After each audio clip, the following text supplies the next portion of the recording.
dragilor! Bună să vă fie inima și bine v-am regăsit! Astăzi, la emisiunea Și Viața e frumoasă, ne vom întâlni cu tenorul, artistul, cu omul CESAR SANCHEZ. Și bineînțeles că emisiunea, fiind după cum observați pe Zoom, filmată de la distanță, discuția se va purta în limba engleză. Hi there! So this show will be in English and life is beautiful. Also here, also there, also at the tenor CESAR SANCHEZ. Hi there, Cesar. How are you? Very good, Alina. How are you? Thank you very much. It was a really nice day. And to end it like this, it's, let's say, a miracle, a gladful joy, because you see, and people can know that we tried 2 times ago before, and it didn't work. This internet has surprises for us. Yes. Well, technology sometimes works to make our life easier, and sometimes it just makes it very miserable. Yes, exactly. But indeed, in all the things, we can find something good, and that's exactly the topic of this show. So, Cesar, I didn't know you the first time as a tenor, but you also have other things that you do. Can you say something about you, about your studies, your preparation by these years? Sure. Well, in regards to the singing part, I started by accident. I was watching it was a Sunday, I even remember, I had like 11 years old. I was 11 years old. And I was flipping to the channels, and I saw at the end we were getting ready to go. And I was standing up, flipping to the channels, and then I saw one of the most amazing tenors in history, Luciano Pavarotti, and he was singing the end of Nessun Dorma. At that time, I did not know who he was or what he was singing, but that Nessun Dorma changed my life, the course of my life, my destiny. I just knew I had to do that. Little did I know it was gonna be so difficult to try to do that. You know, so yeah, Pavarotti is the one that got me started. And then, you know, I had no teachers or anything. No one in my family is musically inclined. So on my own, I started to just scream in my room, you know. Oh, Ah! So my parents thought I was a little bit mad. you know what? Maybe God heard you, and that scream was something like a prayer. Who knows? or desperation. It wasn't pretty. Sometimes, and also oftenly a prayer is said with desperation. Indeed, Yeah. Can I say I'm sorry, because we, the people, do that with God or God. That's true. And you know, God is almighty, you know, he sees things after and before us. So maybe he saw the end result. It was gonna be decent. So my father later, my mom said, maybe it's opera. After a year of hearing me scream like crazy, they said, maybe it's opera. So my father went to his father, my grandfather, and got this old record of Caruso, this thick one, you know, you play in that thing. And Yeah. Caruso became my obsession. I was just obsessed with the voice of Caruso. All I wanted in my life was to sing like Caruso, not like Corelli, not like Pavarotti, like Caruso. Back then I didn't know Corelli. It was first Pavarotti, then Caruso for a few years. And I bought his books. I read his autobiography. I read his book with Tetrazzini about the art of singing. And I think I learned about technique through books before I had a teacher, and through listening. I did a lot of listening, and I was obsessed. I mean, before I went to school, after I came to school during the whole day, I used to dream that I could sing because in reality I couldn't. So in my dreams, I actually sang. And then I woke up and thought, oh my, I sang in my dream. And then I went think it was gonna be the same, and no, harsh reality. It was horrible. And after it, you did continue. You followed classes because like that we meet in Braila. Yes, yes. Some I don't know, 10 years ago or something like it. More than 10 years. More than 10 years, yeah. Okay. Time has passed. Yes, it always passes, and maybe for us passes. Yeah. But it's time. Yeah, time is always there. We pass through time. Yeah. Or time Yeah. passes through. Well, Cesar, so you are a tenor, but also, meanwhile, what do you do other things? Well, even back then, when I was 12, 13, I was always interested in the culinary world, the art of food, you know, the food preparation and things like that. And honestly, I've been always in between singing and cooking. So when I needed to go to Europe, I worked in kitchens to earn money to go to Europe, or to pay for my private voice lessons. So singing has been very symbiotic with my culinary passion. They have always been together, both of them. And it's funny because you see, for example, Rossini, he was a chef. Rossini, Giacomo, he was Giacchino Rossini. He was a chef, actually. He had a cookbook and everything. He quit the arts to become a restaurateur. Who knows, maybe you are a Rossini reborn.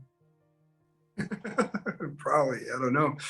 But because it's in the arts, also the culinary arts, that's hence the word, the name. I never felt them so much apart. Even the world of the culinary arts is very similar to the world of singing. Very similar. The same, you know, when you get your mentors, they're very hard on you, and they see your potential, and they want to make sure you develop it. And it's very similar, very similar characters. It's just that being a singer, it's a high maintenance. You need a lot of care. For cooking, not so much. And with the cooking, what do you prefer? A part of culinary art, or I don't know, sweets, or what do you prefer to do? From apart from the food and singing? Mm-hmm. No, with the food, what kind of food do you prefer to do? Well, I started with because again, through the books, I read that the major food breakthrough in the world in history was the French cuisine. So I became also a student of the French technique of cooking by Escoffier and all of these, the Roux brothers, and Raymond Blanc, and all these great chefs. So I started with the French technique, and then from there I went through, you know, my roots, the Mexican cuisine, which is one of the most complex cuisines in the world, actually, similar to the Asian one. Very complex, very elaborate to make. And yeah. And let's say what we have passed on the beginning. So you are a Mexican, but I know you travel very much. So amaze us. Where are you now? You're in San Diego. Where are you, Cesar? Actually, I live in San Diego, but I come often to Tijuana, which is the city that I was born in. And right now I'm in Tijuana. But every moment that we talked, you were in some other place. So it was really interesting because I also did that, but just here in the country. yes.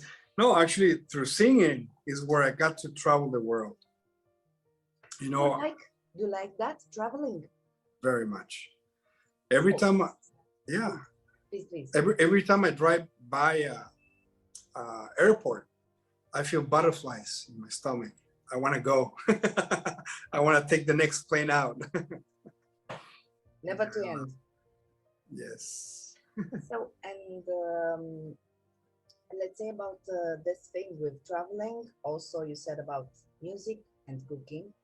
And we have a first subject that we talk about life and beauty, because this is the title of the show. So, how is Cesar Sanchez seeing life? Well, life, you go through stages in your life, and as you become more experienced in life, and fortunately, sorry for that noise. I don't know where it's coming from. I didn't hear anything. Oh, it's very loud here. So as you grow more experienced in life and you experience life, you realize that we're just here for a very brief moment, and that's what makes it so beautiful. You see your parents grow, getting older. You following that, if you're lucky, will get as old as they are. But life for me is the most beautiful experience. Your signal has a little down. An experience. Recently, sorry, are we having connection problems? Yes, yes. So can you repeat just a second and repeat here? I was saying that for me, life is an experience. An experience. There's no mistakes. We all often very, very, very worry about the mistakes and consequences. And the consequences are just experiencing life. You go through stages. You may have a wonderful experience. You may have a not so wonderful experience, but they're both in one. In order to experience life at the most beautiful, you also need to know the counterpart. You need to know a little bit of the suffering so you can actually appreciate the beauty of life. So the way I see life is like an opera. You have very beautiful operas, very romantic arias, and then you have very tragic arias. You have to face it all. But yeah, life is the most amazing gift for humanity. It's the only way you can experience actually time and space. You have to have this body in order to experience it. And recently, I can't remember who said it. I know I didn't say it. I said it, but when in doubt, always do. Because life is about doing, not about not doing, right? So for me, life is something that, let's say, if you believe in God, I'm not saying that I do or do not, or if you believe in God, if you believe in something else, whatever it is, and you get to the end of your life, you're passed through another life, and you get to this entity, and tells you, what have you done with your life? I want to be able to say everything that I could, and I only have this much left of life. I didn't save anything. I spend it all. That every day I remember myself that today does exist. Yesterday was, all the days before. Tomorrow, the next second, I don't know. I really don't know. And like that, I understand Carpe Diem, sincerely. Yeah, no, it's true, because, it's been said through the centuries, actually, since the Romans, since the Greeks, we only have today. And today means now, not even the whole day. It means just right now. We actually experience in life right now. What you can imagine later on today, not even tomorrow, today, is nothing but imagination. And if you remember the past, you're also remembering your imagination, because the brain, the way the memory works, it remembers the last memory from the original. So even the memories start changing. So the only honest thing we have today is the now, the very present. Now and here and now. Yeah. And also a good teacher, I could say, a master that I met, a lady, said once that the present, meanwhile you say present, it's gone. So don't say it, use it, do something. Yeah. Yeah. Life, like I said in the beginning, life is very brief, you know, in the total existence of the universe, you know, life is very brief. And why wait to see if we have something else? Because we know for sure we have this very moment. So don't wait for another life. Maybe there is reincarnation, maybe there's all of these things, but we don't really know for sure. You have to go on faith on that. But in reality, at least the most real as it can get, because reality is also something very profound, and you know, you can debate what's reality. But as reality, as perception, as we have it, the most real thing we have is this very moment. You know, that's what we really have. And to enjoy it, to disfrutando el momento. Let's say You know, also about the beauty. How do you see beauty? I see my future very, very simple. I plan today what I want to do today, and I know it will affect inevitably the future. Hopefully, or actually I'm betting on it, it will be everything that I want, which is basically two things besides health, happiness and tranquility.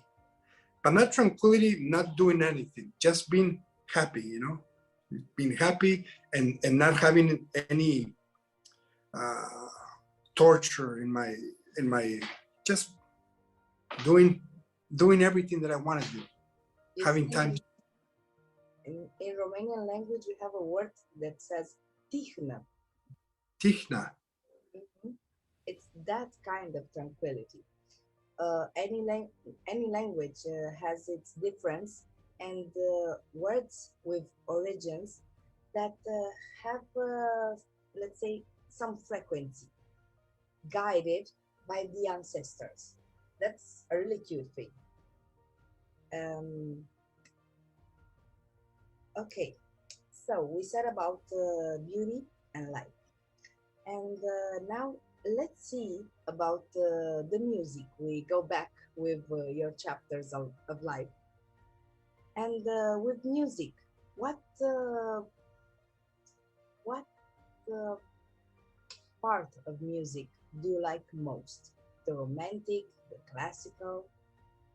Which I think if it's in instruments, oh, it's very hard. What am I no? saying? Because What what do you sing like as a tenor?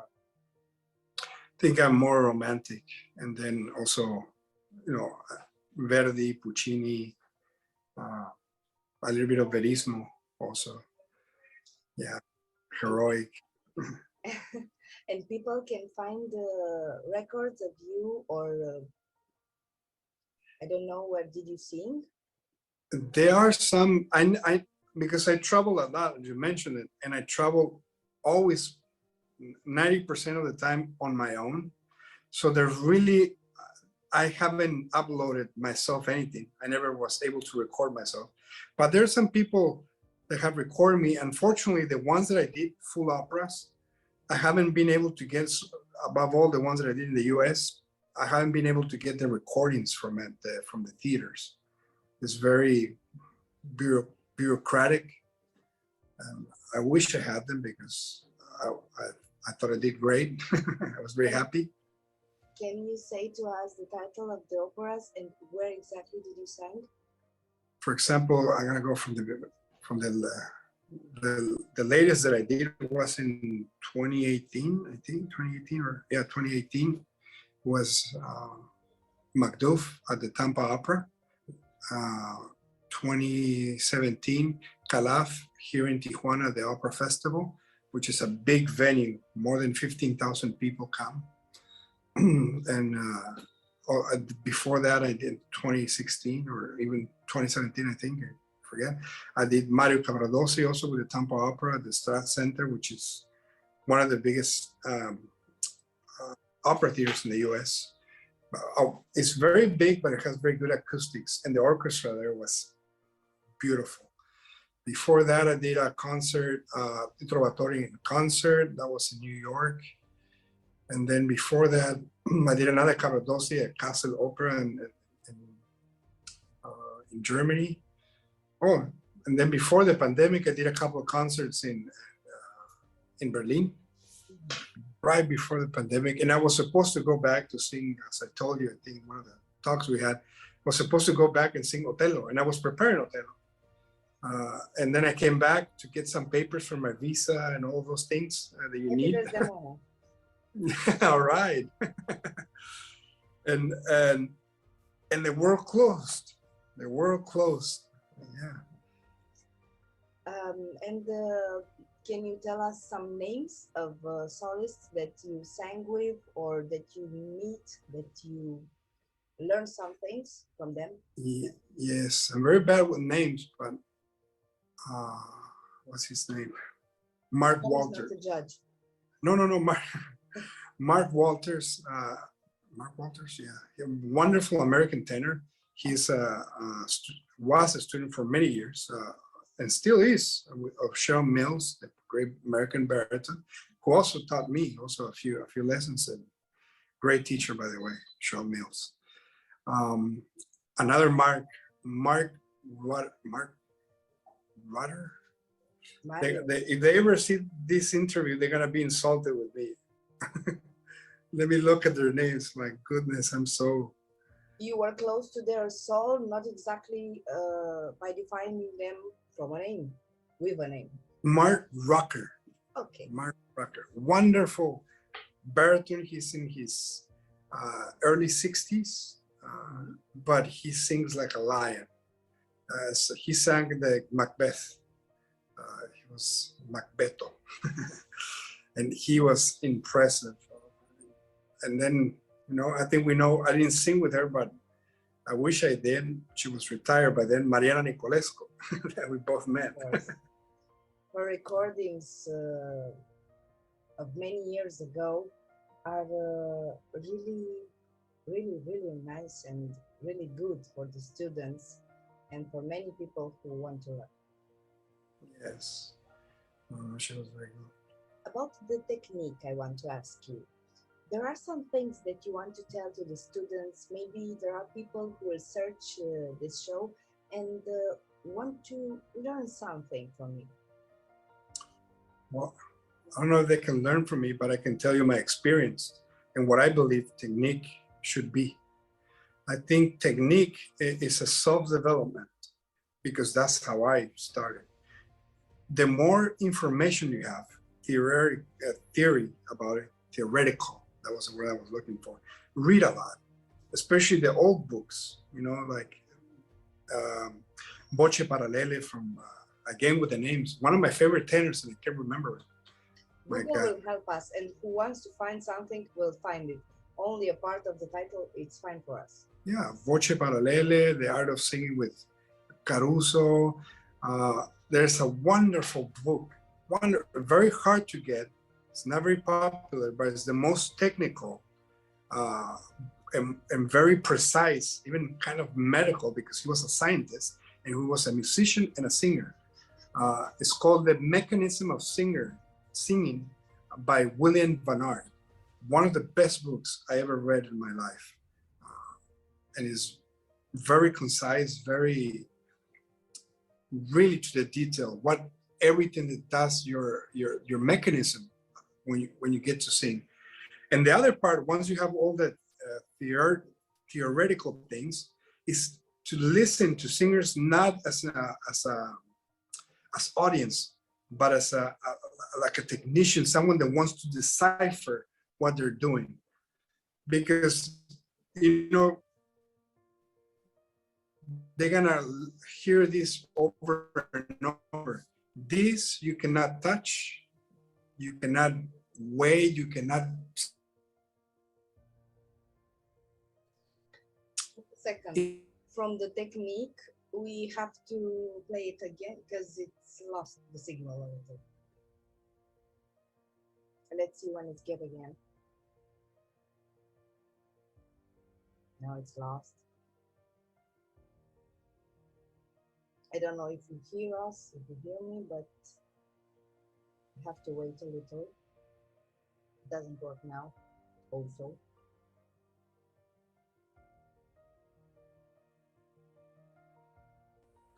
Okay. Now it's okay. Yeah. Well, from the part of the technique, I think so. we can replay ourselves. Froze again.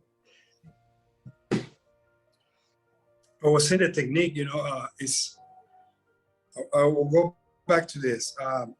Once you have did the research of the theoretical things you need to know, you need to listen not as an audience, but as someone that wants to decipher technique.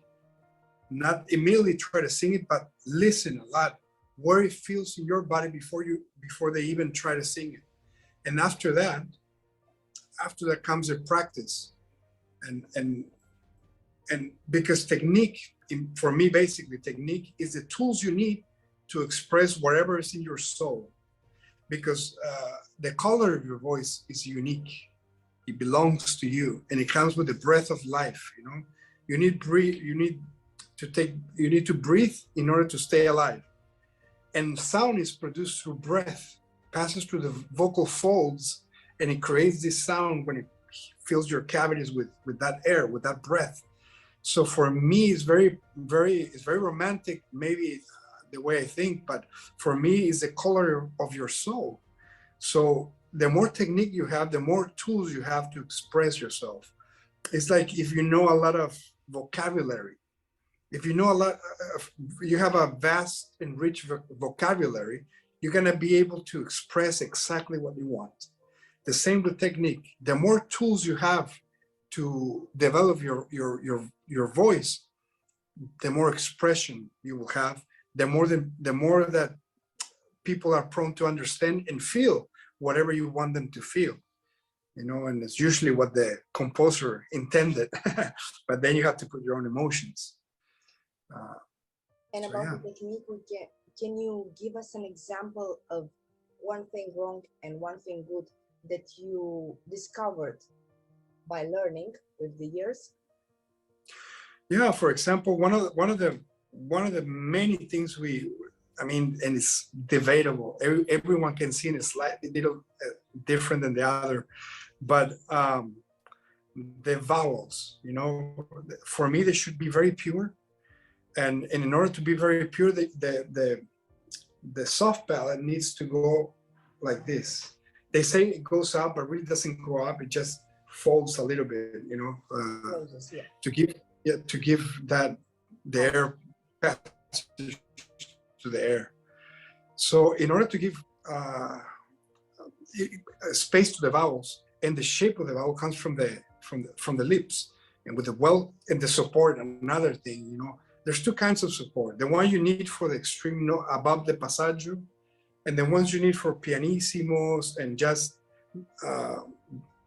mezza voce, you know, like normal speech level voice for singing. There is nowadays is lost mostly, but there is such thing of it's not singing always at fullest. You know, you don't sing una furtiva lagrima full voice. So yeah, I mean, for example, an A and an O are very similar. You know, I haven't vocalized, and I don't know if this is gonna catch it, but I'll try to sing. This is an A. You put the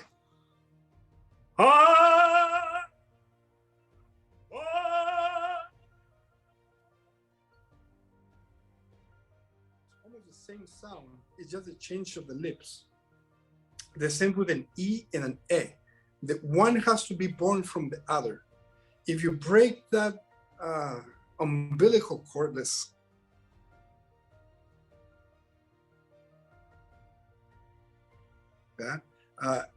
it changes to affects the sound quality. And we need, between the consonants, there's these beautiful vowels, right? So in between they need to focus on the vowels, not on the consonants only. You focus on the consonants because you're saying something. We are the only instrument that's able to say text with the music. No other instrument has this privilege. So that's why you pay attention to consonants, so you can pronounce it because you're saying something. But your focus has to be in the vowels, because it's what is going to make those consonants sound beautiful. You know, it's very And confusing, but and also that the last person in the last seat can hear you and understand what you say. yes. So imagine you have to sing pure vowels while you pronounce perfectly the consonants. And to pronounce perfectly the consonants, you really need to bite into those consonants without moving too much the larynx, the position of the larynx, Yes. and also the soft palate. You know? While you say, I see this little lesson like a micro from the macro that is life. Exactly while you say, I see life, because like this is it in real life every day that we live. Exactly like you said, with the vocals and all the things, by taking care of the technique. Yes, technique is very valuable. Like, and you can apply it to life, like you say. Yeah, life is very similar to, well, life is what gives us art also. So, Cesar, to continue, I want to ask you about this period that we think it ended, but although we don't know exactly like the time, exactly like life indeed, the pandemic period, how did you feel it, and how it was for you? Well, in the beginning, I didn't believe it. I thought it was going to be for 1 month, 2 months. I never really thought it was going to be a historic pandemic like the ones you read in the history books.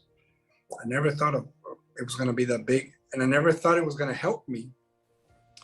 Like I told you before, life is an experience. You only have two choices: of you learn or you grow. Well, the third choice, I don't even consider it, which is feel sorry for yourself. You know, being a victim. There's no progress in that. But it helped me decide to move on in my life in a slightly different path. I think we lost the signal. Just a second, it was okay. 1 second.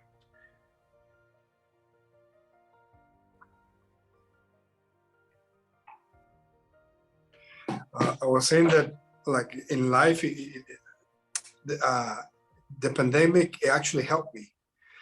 Helped me in a way to. I was very fixated with the opera. Like I've said, it was my obsession for many years. For many years, almost my entire existence, as well as with the cooking. But I was more focused. I used the cooking to pay for my singing. And when I was making a living as a singer, I wanted more, because, you know, if you invest so much time in it, and effort and soul into it, you want to achieve the most you can. Not because of ego, but because like responsibility. You feel like, oh, I have this. It's not mine. It's something that is borrowed. It's not even mine. And I've invested so much life into it. I must achieve the most I want from it, the possibilities that I can get. But with the pandemic, it made me reflect, and I asked myself, all I wanted when I was a little kid, when I was 12, 13 years old, listening to Caruso and all these great singers, all I wanted, honestly, I said with all my heart, all I wanted is to know how to sing. I never dreamt of La Scala, Metropolitan Opera, nothing. I only wanted to feel the sound the way I heard it from these people. And I answered myself, I can do that. I'm not a Pavarotti, I'm not a Caruso, but I became a Cesar Sanchez. I can sing like most people cannot. I can sing the way that most singers can't even. So I said, I did my biggest goal. I have two choices: to keep on doing, fulfilling the rest of my contracts, or I'm in the stage in my life which I very physically I'm still strong, and I can do something else which it's always been a part of my singing even, which is the cooking, the culinary industry. So it helped me decide to finally, after 20 plus years, to say singing will not be the number one. Now cooking will be the number one. And I'm very happy with my decision. I know a lot of colleagues says, oh, it's because, few of them felt I was betraying my talent. Other ones said, well, maybe you didn't have everything you needed to become an opera singer. Others said, oh, it will pass. You will come back to singing. And the reality is that I'm gonna die being a singer. I'm cooking and I'm still humming. I'm always humming, I'm always singing. Singing is a part of me. Yeah. So I will never stop, but I'm not gonna pursue auditions and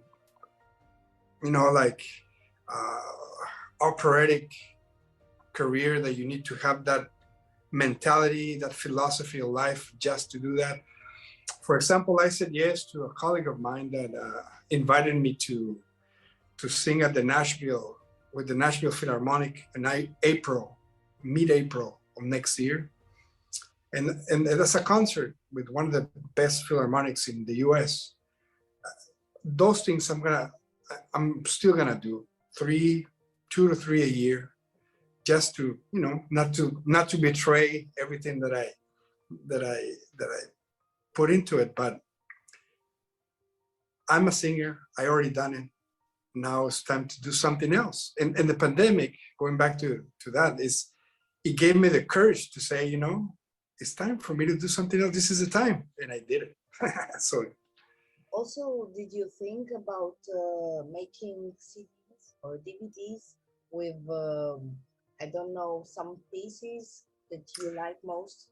Yes, I have a plan in 2 years. I will do two things. One is to record a CD of Mexican music, because I'm Mexican and I've never sang really Mexican music, bolero, mariachi. I never sang. All of my colleagues, they're singers in Mexico. They all sang those beautiful songs. I haven't. So I'm gonna do a CD just for me. I'm not gonna do it through any major recording. Right? I'm just gonna do a very good quality in a very well known studio here up there in LA. Very quality, very professional. But it won't be because I want to sell it. I just want it for myself and for all those people that believed in me always.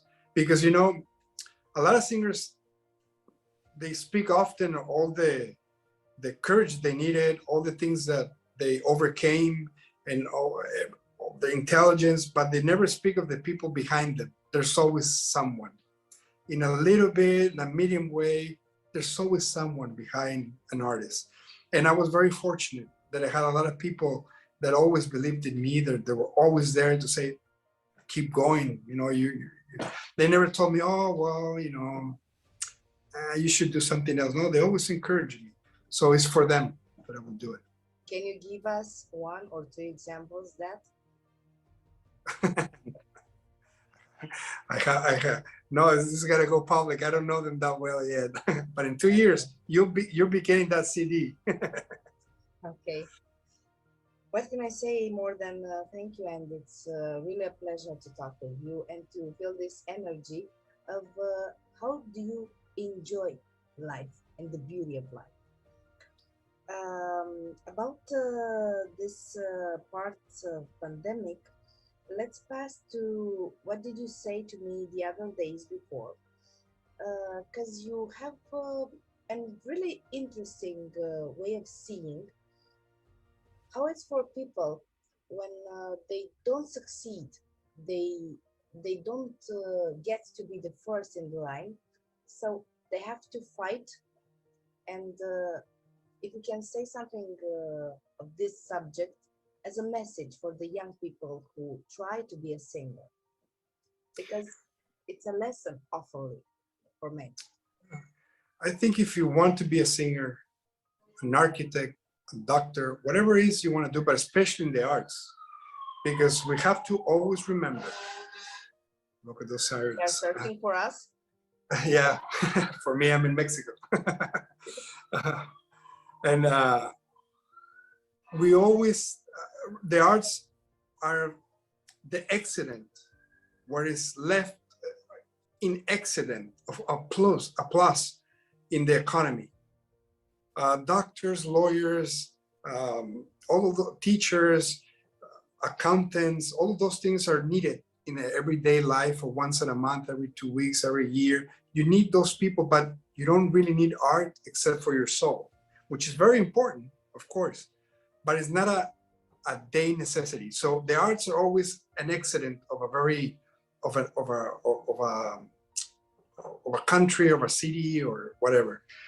So when we're learning to be an artist, not learning, when we're developing your artistry, we only are guided by that 1%, that 1% that made it, you know, that Pavarotti, that Jose Carreras, that Maria Callas, that Montserrat Caballé.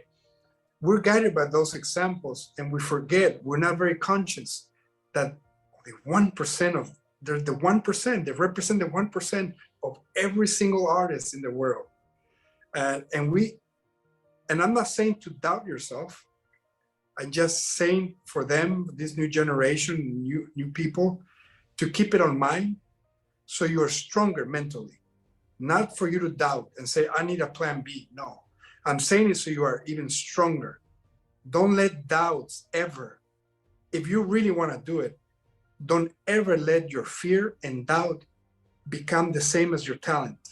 Always your talent has to be above your doubts and your fears.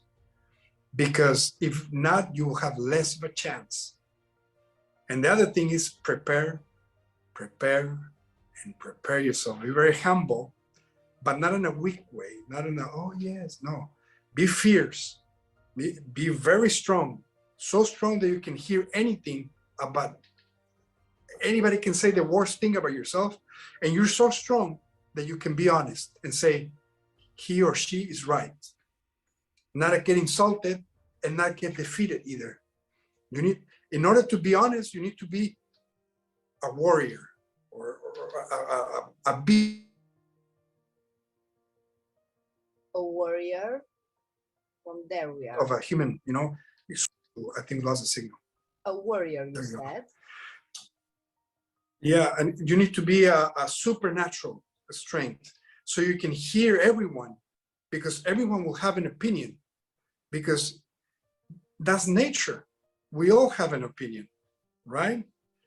If you drive by a house, you can say, what a horrible color. What were they thinking to paint, to use that color for their house or their home, you know, or their building? Why is that design? We all have opinions.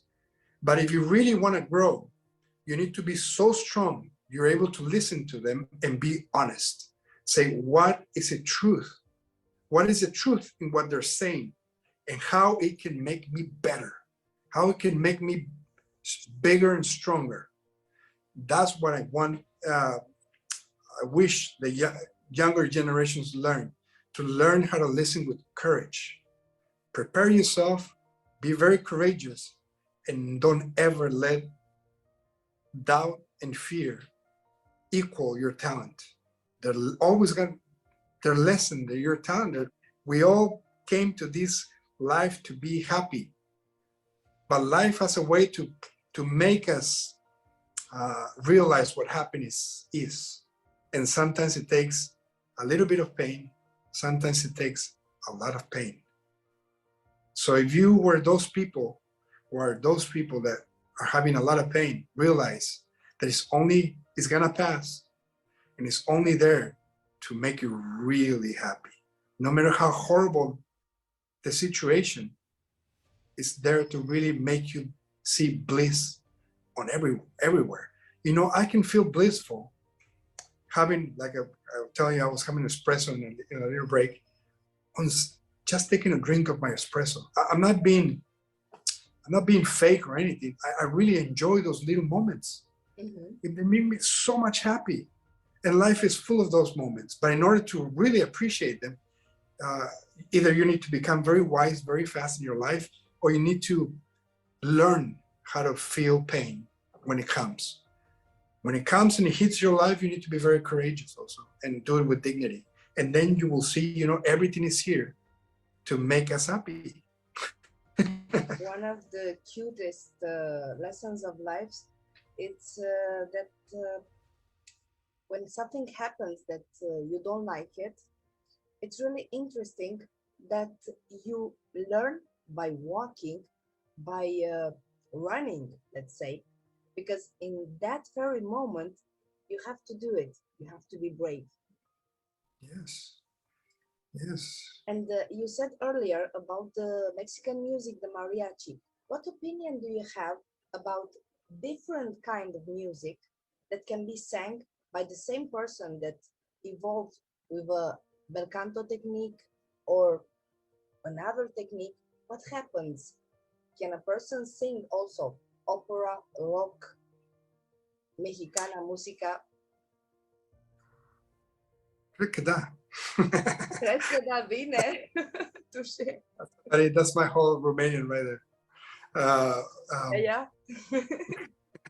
Nu, pot să vorbesc puțin românește. N-așa de mult, dar pot să vorbesc puțin. Pot să înțeleg mai mult decât pot să vorbesc.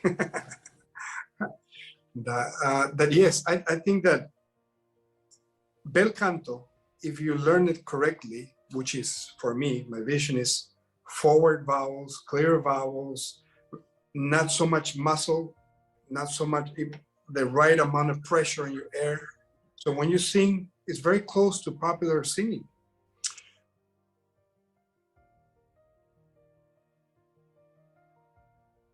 I've lost. So once you learn all kinds of genres, different styles, the thing is how you approach it. You know, you're not gonna sing a romantic bolero with a full open cavity in the back and, you know, the breath. It needs to be very forward, very even more so on the máscara. You know, Roberto Alaña has a Mexican CD, not the first one, the ones, I forgot what was called, but it has a lot of mariachi in it, and Mexican boleros. He sings better than most mariachi singers in Mexico. He's a French tenor.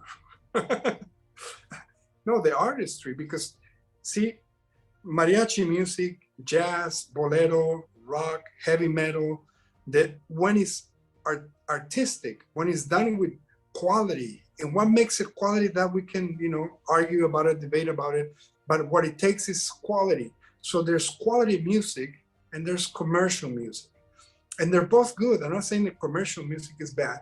I'm just saying the quality music, it takes artistry to do. It takes details, it takes more time. It's an artisan. That's why I don't believe when this new generation of singers that say, oh, I can learn an opera in a month. Yeah, learn the notes in a month, yeah. Become the persona in that opera, I don't think so. They can say whatever they want, but I don't think so. You know, it takes artistry. You need to become an artisan. So even in popular music, mariachi music, there is such a thing, as well as in the opera. So there's only two kinds of music, you know, artisan music and commercial one. So whatever, if you are an artist, you're gonna be able to sing whatever you want, as long as you say something with it. Because let's not forget, all art is to express, you know, you can express with silence. If I look at you deeply without saying a word, I will be expressing something, right? If you are sitting there and you cry and you don't say why you're crying about, what is it that's making you cry, you will express something as long as you're saying something with it. So the whole art is like that. You know, you did a wonderful program with Borges recently. And so when you recite those things and you're saying something with it, not just repeating the words, everybody can read a poem, right? But how you say it is what's going to make the difference. And how you say it comes from how you feel it, how you're feeling it, what's your emotions about it, is what's going to make the difference. The same thing with jazz, with the piano. Everybody has the same keyboard. If you buy a Steinway, you're a pianist. Anybody could be playing the notes of Beethoven or Mozart or Scriabin, you know, anybody, because the notes are there in a piece of paper. But it's how you perceive those notes and you translate it through your body, through your energy, through your thoughts and emotions, that you're going to give that extra color in the same keyboard that everybody else can buy, you know? So art is about expressing. Yes. And we get from the expression of art again with cooking. So I want to ask you something. Do you have specialties, something special that you do there? Well, in my, I think you're referring to the restaurant they're gonna open. I hope everybody, even from all the way from Romania. So, can you repeat? You are going to open? I'm gonna open a restaurant in San Diego, California. Probably mid-September, this coming month. And it's gonna be so the concept is, when I was in Europe, I lived in Europe for almost 20 years or 20 years, all around Europe. And having a taco, which is one of the Mexican iconic foods in Mexico, for me, it was home. It reminded me of my family, it reminded me of my best friend, the best times I had. So what I'm trying to do here in San Diego is to bring that emotion, that experience, into even though it's very close to Mexico, but it's close to my heart, and I want to open something that hopefully will give some emotion to them also. There are some rules, some things in cooking that you don't do, somebody must not do. Yes, hygiene, being clean is a must, first of all. Yes.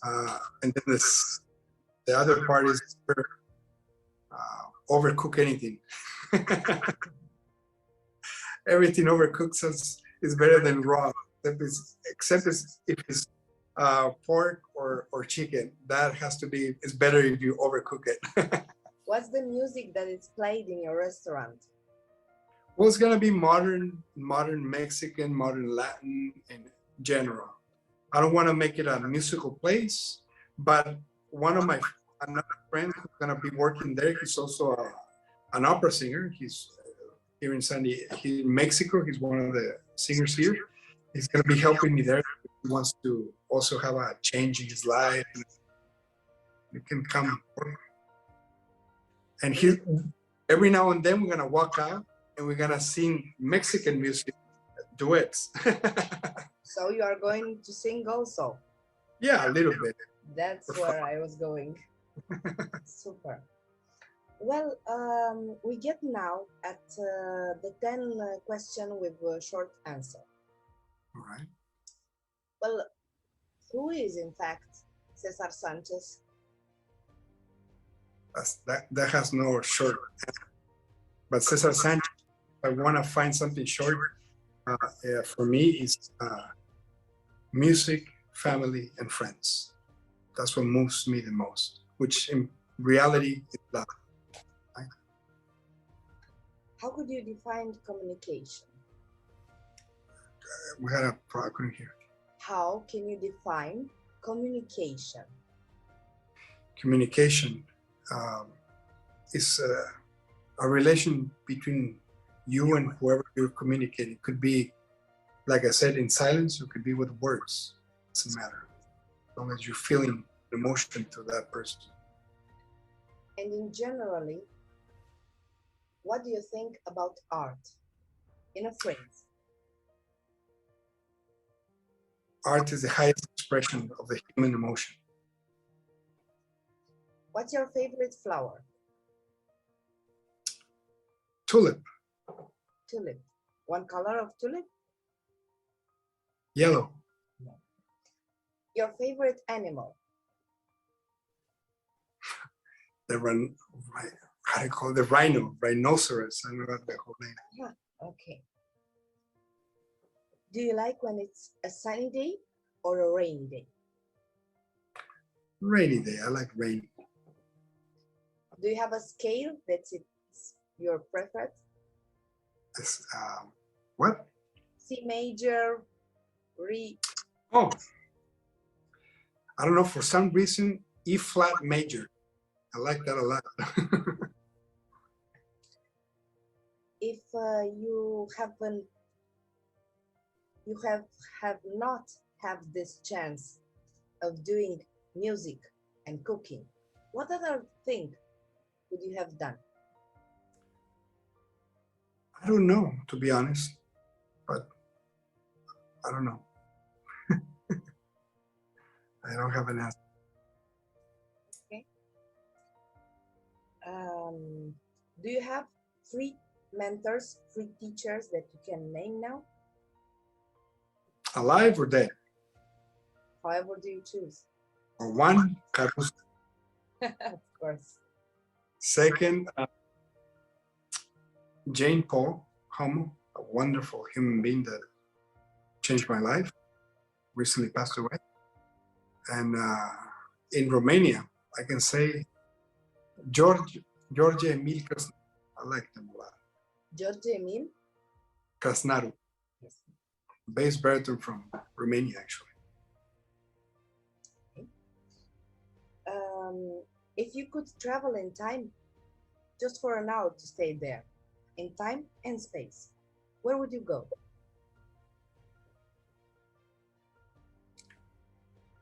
$1912. Where? The Metropolitan to hear Caruso sing. So nice. Honestly, what I will do. Maybe in a dream, who knows? Hey. Why not? And the final question, let's say like that, do you have a motto? Wow. Yeah. Finish life before it ends. I know it sounds a little bit, but finish. What I mean by that is don't save anything. Just do everything you can, no matter if you're wrong or right. Don't save your life for something else. Life is ending, so finish it. Really nice. I didn't hear that before, so it's really nice. Thank you. Well, about the recommendation, say us a movie that you like. A movie that I like. Wow. I haven't been able to watch that many movies, but there's a movie, very old movie, that's called The Mission with Robert De Niro. I think that's a very beautiful movie, very sad, but very beautiful. A theater or an opera that you recommend for anybody to hear us? Well, I think La Bohème is a good one in general. Or Rigoletto. Yes. And in the plastic arts? Well, the great masters from the past, what can I say? Michelangelo, Da Vinci. Do you have a book that you recommend? You know what? Especially for young people, I think if you really pay attention to the pages in The Alchemist, it's actually a very beautiful book. It may not be considered top literature, but actually the message is quite simple and very profound at the same time. Yeah. If you could talk with you as a little child again, what would you say to that child? Say fear not and go for everything. Fear not. Yeah. Don't fear anything. And go for every single thing that you want without fear. I think fear is one of the biggest thieves in human life. It robs us of our life, actually, fear. Thank you very much again, Cesar. And I don't know, maybe you'll do podcasts. Maybe you'll do lessons also. Not only making CDs with mariachi and all the things. And maybe people who heard us, who seen us, will travel to your restaurant. What's the name of the restaurant? It's gonna call Steak and Bones Tacos. Okay. Yeah. And where it's localized? It's close to downtown San Diego, 3923 4th Avenue, San Diego, California. So And if somebody wants to write you something, to ask you something, an opinion, or if it wants to contact you, how can they do that? email. And a very, very cliche email address. Okay, that's it on the page of the restaurant, I believe. Tenor Caesar@gmail.com. Okay. Well, César, a mí me gusta de decirte en español el nombre. I like to say it in Spanish because it sounds really good. Es como se escucha. Tenor César. Tenor César, sí, por supuesto. And also the, let's say, the energy and the frequency of the name Sanchez. Sanchez. Well, may all the forces be with you and with all people who did follow this show. And also, I thank God that I met you, and you are an extraordinary person. I say that sincerely, also you being invited here, but also remembering when I met you. As you are with the art, you are like person, and that's what I liked about you. Thank you, thank you. I have the same feelings for you, and I'm very grateful for this time you have given me and the opportunity to talk with you. And I hope you have much success in everything that you're doing, and I hope your channel grows and grows and grows. And you can come to San Diego to my restaurant one of these days. Who knows? But if I come, we must sing together. All right, yeah, we'll do it. Learn mariachi song. Okay, I have to get to learn mariachi song. Okay, I understood. Well, Cesar, all good for you and your people that gather there to do work, good work. And to the ones who are home, what can I say? Life is really beautiful indeed in every moment, in each moment. So enjoy it. Și viața e frumoasă. Așa e. Foarte frumoasă. Well, thank you, Alina. Thank you.